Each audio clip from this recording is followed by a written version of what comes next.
The 1.8 litre engine in this is pretty short on torque, and the combination with the 5-speed manual means that when you're on the highway it's kind of noisy.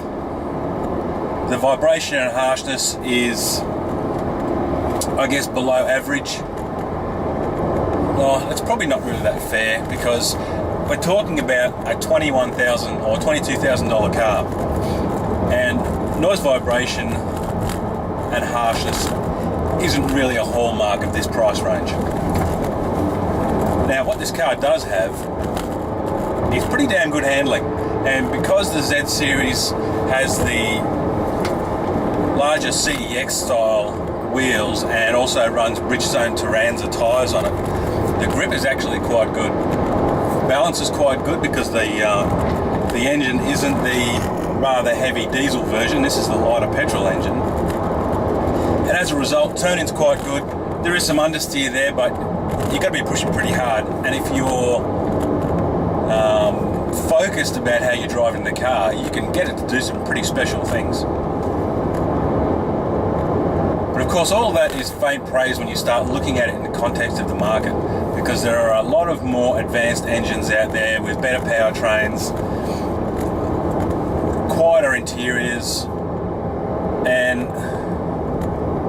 that really puts this at a bit of a disadvantage. Now, the Cruise is a really good base. It's a really good foundation for a great car. In fact, I'm a very big fan of the SRI. And the reason I'm a fan of the SRI is because it meets my functional needs. Now, if you don't understand what the term function means, and there are actual proper definitions for function, I have a specific technical idea of what function means because it's actually part of my normal job. So a function is an agreed level of performance within a particular operating environment.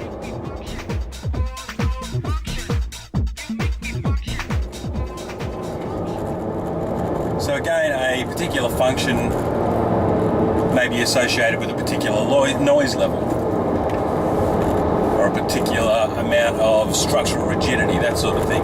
That's when you start talking about the technical side of functions. But everybody has their own set of functions. So if you're going to talk about the things I need, then you're going to have to find out what they are. It remains true for everybody. When you go shopping for a particular type of thing. Now, some people go shopping automatically for an SUV, for example.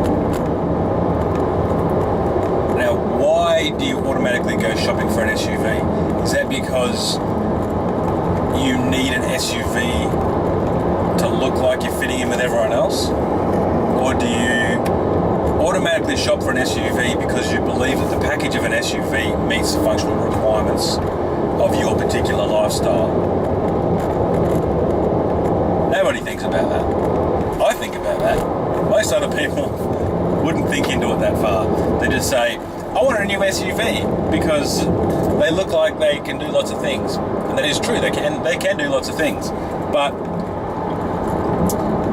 when you go to play tennis, do you wear a motorbike helmet? Conversely, do you bring a racket when you go to ride your motorbike? Of course not. So it is very important to make sure that you understand your own needs, your real needs, not your hopes and dreams. Because every function costs you money.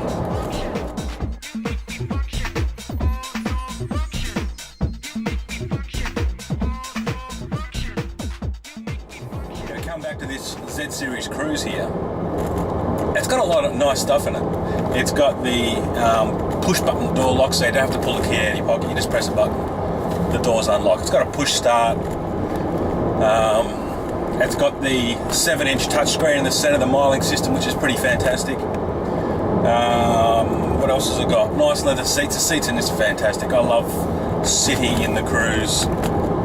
Doesn't matter whether I'm doing long distance or coming down the mountain range like we were there. So it's got comfort, it looks pretty good. It's got lots of electronic bits that are all functionally useful.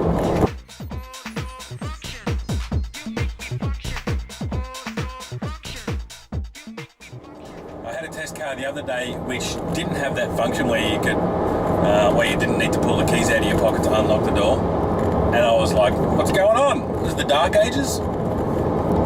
So I don't know if you can actually say that I definitely need that, but when you've got a handful of shopping and all you have to do is touch the button to open the door, that is certainly quite handy. So, functionally useful? Sure.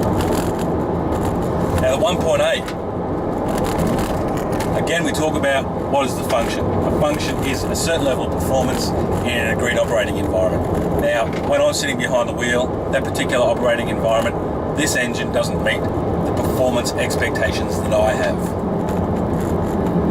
And there's a pretty good chance that it doesn't meet your expectations either, but that's okay because you can choose a slightly different vehicle which can meet those functional those functional requirements.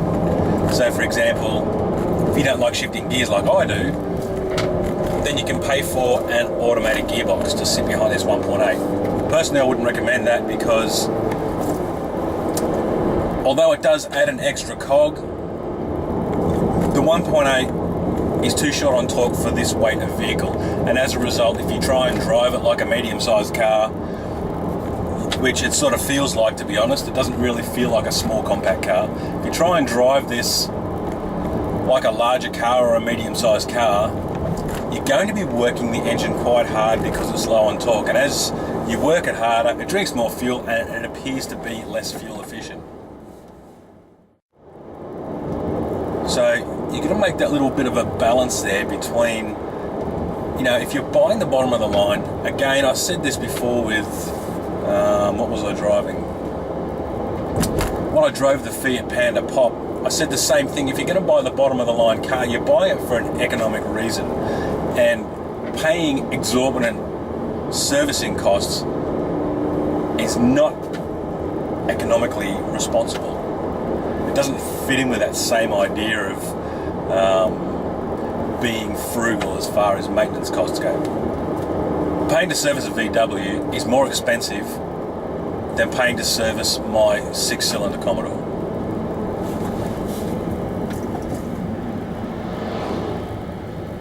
Oops. Now, I don't mean to pick on the Golf, it's just that I happen to be sitting behind one. But they are quite expensive. And the same goes for Mazda as well. Don't think that Mazda get a free pass, because their Mazda 3 I'm pretty impressed with. But you have to pay for the privilege.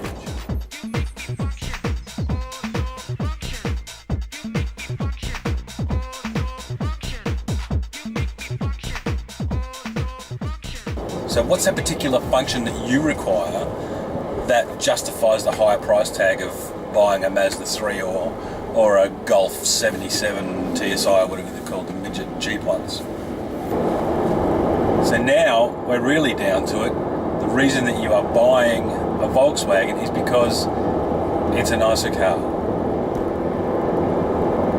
Is it? Is this such a bad car that you want to take the step up to the Golf? Well, frankly, yes. The Golf is a very nice car. But again, you need to pay for that function. That particular amount of noise reduction, vibration reduction, it all costs you money. So when you're looking at buying a car, don't listen to stupid auto journalists, people like me. Which I can't say people like me, because I don't really tell people that this is the best car and that's the best car and the other is the best car. Don't let anybody else tell you what the best car is, because the best car is the one that meets your needs the most. Whether that be an economic consideration where you want something affordable like this, which is high featured, then this is a pretty good choice. If you want a nice, quieter car that is more efficient because you do a high amount of kilometres, then look at something like a Golf and have a think about what sort of cost you're going to incur to have that particular vehicle. There's plenty of people that make that decision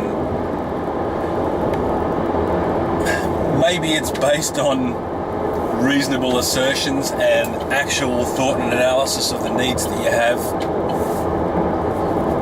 But from the people that I've asked, they typically can't articulate that particular level of thought, that real consideration of what they need and what they want. But at the end of the day, it doesn't really matter, because people buy what they want to buy, and one of the key functions of a car, which I can't promote enough, is that it must make you feel good. I don't want you squeezing your ass into some tiny little heap of shit that you get in and commute 600 or 700 kilometers a week in and can't stand it. There is no point in anybody doing that, because when you're in a car, you need to be, I'm happy when I'm in a car. You don't need to be happy when you're in a car, but you at least need to be not grumpy, because when you're grumpy, you're dangerous. And I don't want any dangerous, grumpy people in little pieces of shit box, unable to handle, poorly stopping, skinny tired, fucking hopeless crapola vehicles on the road with me.